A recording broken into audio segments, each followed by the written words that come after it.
Welcome to my channel Kathavadati. कहानी अच्छी लगे तो like subscribe share and comment जरूर करें। मन्नू बेटा, तेरी बुआ को फोन लगा, अभी तक भी नहीं आई। घर में काम है और घर की बेटी ही नहीं आई। सामलाल जी बोले, पापा सुबह से 10 बार फोन कर चुका हूँ और बुआ आ रही हैं। अब ट्रेन ही देरी से आएगी तो बुआ क्या करेंगी। और अभी तो सगाई की रस्म परसों है। बुआ 2 घंटे देरी से भी आएंगी तो चलेगा। मन्नू ने लापरवाही से कहा, पर उसने देखा उसके पापा बेचैन हो रहे हैं, बार बार इधर उधर चक्कर लगा रहे हैं, ना कुछ खा रहे हैं, जिद पर अड़े हैं कि चाय भी तभी पियेंगे जब मुनिया आएगी। मम्मी, ये पापा को क्या हो जाता है। मुनिया बुआ आ जाएगी, इतनी अधीरता से इंतजार आजकल के जमाने में कौन करता है। रश्मि दीदी भी तो आ रही हैं, पर पापा ने एक बार भी उनसे बात करने को नहीं कहा। अब वो उड़कर तो नहीं आ जाएंगी। तू नहीं समझेगा मन्नू, ये भाई बहन का पवित्र रिश्ता बहुत मजबूत होता है।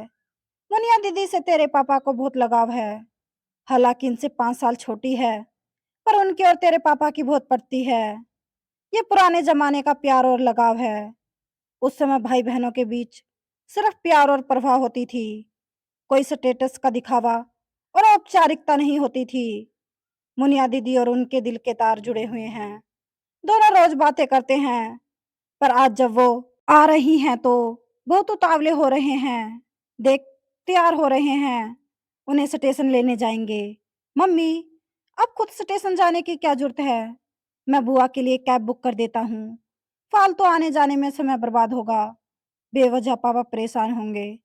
मन्नू ने फिर कहा, यही तो बात है जो पुरानी पीढ़ी को नई पीढ़ी से अलग करती है। तो कैब तो भेज देगा, वो आ भी जाएंगी, पर जब वो ट्रेन से उतरेंगी और स्टेशन पर अपने भाई को देखेंगी जो उन्हें लेने आए हैं, तो उन्हें बहुत खुशी होगी। उसका बयान भी मैं नहीं कर सकती हूँ। फिर तुम लोग क्या मोबाइल पर घंटों समय बर्बाद नहीं करते, जो लेने जाने के लिए समय बर्बाद होगा उसकी फिक्र कर रहा है। हंसा जी ने अपने बेटे मन्नू को समझाया। कुछ देर बाद घर में हल्ला मच गया। श्यामलाल जी खुशी खुशी मुनिया जी का सामान हाथ में लेकर आए और सबको हुक्म देने लगे, मुनिया आ गई है। हंसा, मटके का पानी ला और गर्मा गर्म अदरक वाली बिना चीनी की चाय चढ़ा दे। मन्नू, तू शर्मा हलवाई से बुआ की पसंद की गर्मा गर्म दाल की कचौरियां लेकर आ जा। और मन्नू की पत्नी नीता से कहते हैं, तो अपनी बुआ सास के लिए रात को अच्छी सी रसोई बनाना। मेन्यू मैं बता दूंगा कि इसे क्या क्या पसंद है। मुनिया जी अपने बड़े भाई श्यामलाल जी को दादा कहकर ही बुलाती हैं। दादा बस करो, आपने तो मेरे आते ही सबको परेशान कर दिया। मेरी भाभी और मेरी बहू सोचेगी मुनिया आती है और सबको हिलाकर रख देती है। वो हंसते हुए बोली, हाँ मुनिया, अब तू तो बड़ी हो गई है, तेरा अपना घर परिवार हो गया है, दादी नानी बन गई है, पर मेरे लिए तो तू मेरी वो ही छोटी सी मुनिया रहेगी। ले चाय पी। अच्छी तो बनी है, पसंद ना आई तो बता, मैं दूसरी बनवा दूंगा। सामलाल जी खुश होते हुए बोले, दादा, मेरी भाभी बहुत अच्छी चाय बनाती है। आखिर मेरी सहेली जो है, इन्हें मैं ही तो पसंद करके लाई थी आपके लिए। और वो फिर से हंसने लगी। इतने में मन्नू कचौड़ियां लेकर आ जाता है। दादा जल्दी से चटनी की थैली खोलो, इनको देखकर मुंह में पानी आ रहा है। वो भी उतावलेपन से बोलती है। हंसा जी दौड़कर रसोई से प्लेट और कटोरी ले आती हैं, उनकी प्लेट में कचौड़ियां लगा देती हैं। ले, अपने दादा के हाथ से खा, जैसे तू पहले खाती थी। श्यामलाल जी उन्हें बहुत प्यार से मनुहार से खिलाते हैं। फिर दोनों घंटे गपशप करने लग जाते हैं। तभी मुनिया जी को याद आता है, अरे दादा, इन्हें तो फोन ही करना भूल गई। मैं अच्छा से पहुंच गई हूँ। मन्नू, तो अपने फूफा जी को तो फोन लगा दे, उनको जरूरी काम है, इसलिए वो परसों सुबह ही आएंगे। मन्नू अपने फूफा जी को फोन कर देता है। उसकी ही छोटी बहन अक्षिता की सगाई है। वो फिर बाकी के कामों में लग जाता है। रात की रसोई में श्यामलाल जी सब अपनी छोटी बहन की पसंद का खाना बनवाते हैं। दोनों एक साथ एक ही थाली में खाना खाते हैं। दादा बचपन के दिन याद आ गए। हम दोनों कैसे एक ही थाली में खाना खाया करते थे। आप जब तक स्कूल से नहीं आ जाते, मैं खाना नहीं खाती थी। एक साथ खाना खाने का अलग ही मजा होता है। और आप मुझसे कैसे रोटी का कौर छीन लेते थे। दोनों भाई बहन फिर हंसने लग जाते हैं। मम्मी, कि बुआ के आते ही पापा इतने खुश क्यों हो जाते हैं और दोनों हंसते ही रहते हैं। मन्नू ने कहा, बेटा, यही तो भाई बहन का प्यार है, जो जब भी मिलते हैं साथ में अपना बचपन याद करते हैं, जो उन्होंने साथ समय बिताया था। और बचपन की यादें तो अनमोल होती हैं। मन्नू, तो छत पर हम दोनों के लिए बिस्तर लगा देना। आज रात को हमारी शर्त लगी है, दोनों में से कौन सबसे ज्यादा तारे गिनेगा। और मुनिया जी फिर से हंसने लगती हैं। दादा, आज तो मैं आपको हरा दूंगी। अब मैं बड़ी हो गई हूँ। बचपन में आप मुझे गिनती भुला देते थे, पर अब मैं अपने पोतों पोतियों को गिनती सिखाती हूँ। चल लगी शर्त, और दोनों छत पर चले जाते हैं। मम्मी, छत पर बिना एसी के कैसे सोएंगे, कितनी गर्मी है। मन्नू ने फिर टोका, रात को हवा चलती है। मैं भी काम निपटा कर छत पर जाने वाली हूँ। बहुत मजा आएगा जब दोनों बहन भाई तारों गिनेंगे। हंसा जी खुश होते हुए बोली।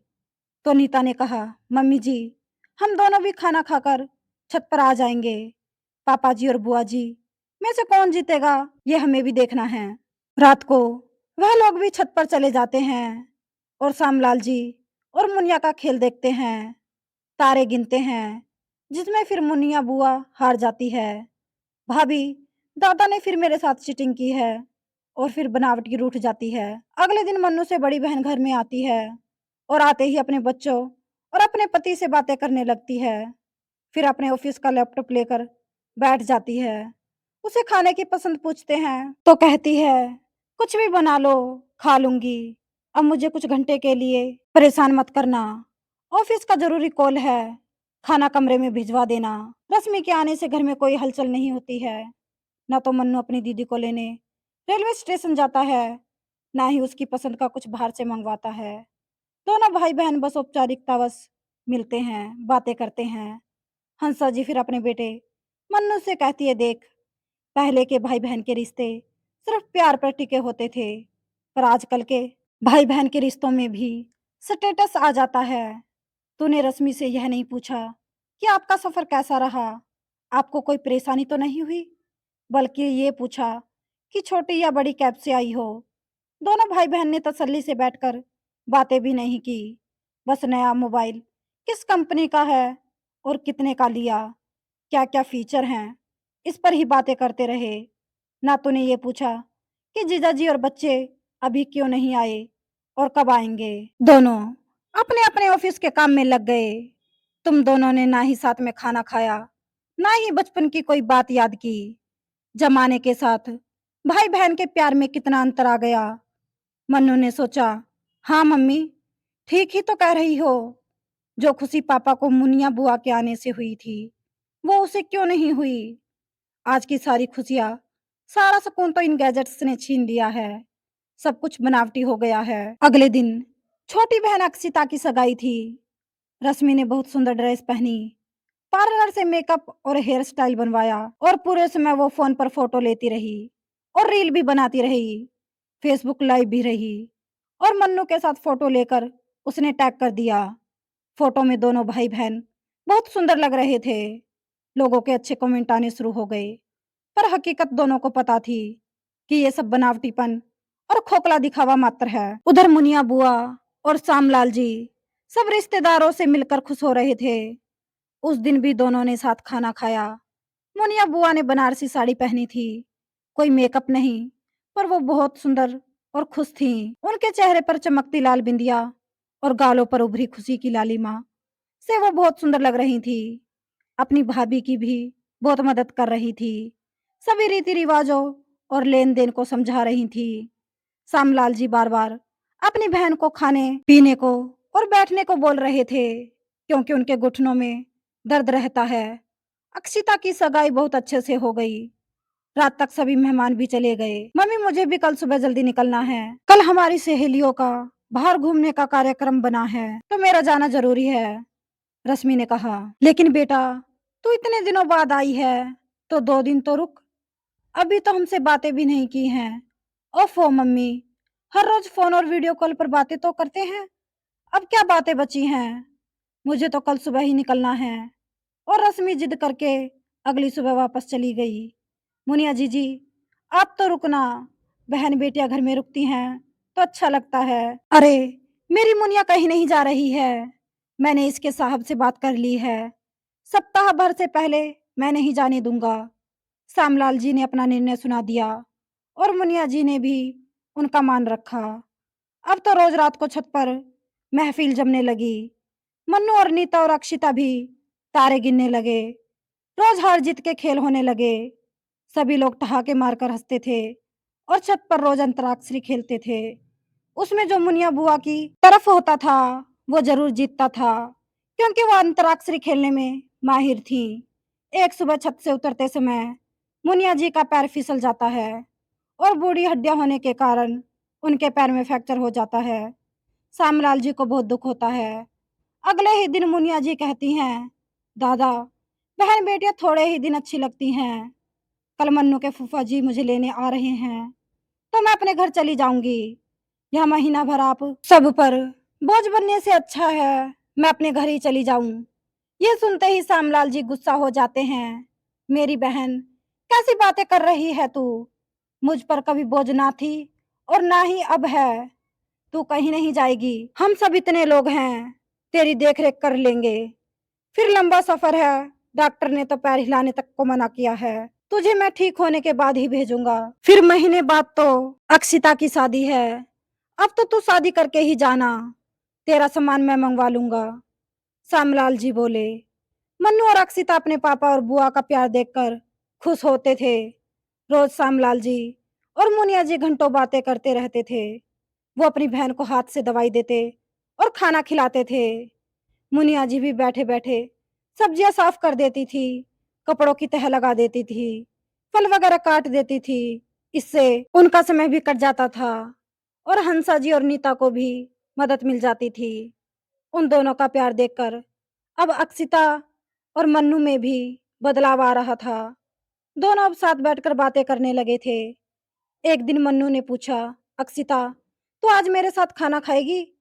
हाँ भैया, मैं तो रोज आपके साथ ही खाना खाती हूँ। साथ खाने में और एक साथ एक थाली खाने में बहुत फर्क होता है। तू वादा कर, आज से और शादी के बाद जब भी तू मायके आएगी, एक थाली में ही खाना खाएंगे। हमारा रिश्ता भी बुआ जी और पापा की तरह ही सच्चा, प्यार से भरा और पवित्रता से भरा मजबूत होगा, जिसमें बनावटीपन और खोखलापन नहीं होगा। हाँ भैया, ऐसा ही होगा। अक्षिता ने अपने बड़े भैया से वादा किया। श्यामलाल जी और मुनिया जी मुन्नू और अक्षिता में अपनी छवि देखकर बहुत खुश हो रहे थे।